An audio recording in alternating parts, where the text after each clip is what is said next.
Speaker, sir. What is the point of order, Senator Sifuna? Mr. Speaker, Honorable Khalwale, the Senator of Kakamega, is misleading this House.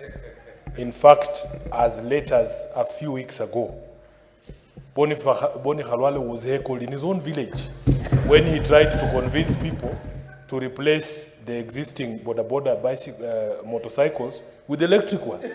This is something of a matter of public record to which Mr. Khalwale, Honorable Khalwale, should not lie to this House.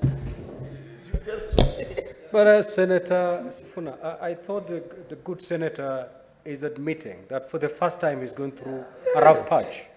Mr. Speaker, I was saying that things are so difficult, my kid brother, that for a man who has never been heckled across the Luhya nation, all the way from Kitale to Kakamega to Bungoma to Busia to Vihiga and the diaspora, for the first time, I was not only heckled, Mr. Speaker, but I was actually heckled at Marinya Stadium.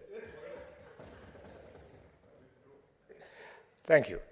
I was heckled at Marinya Stadium.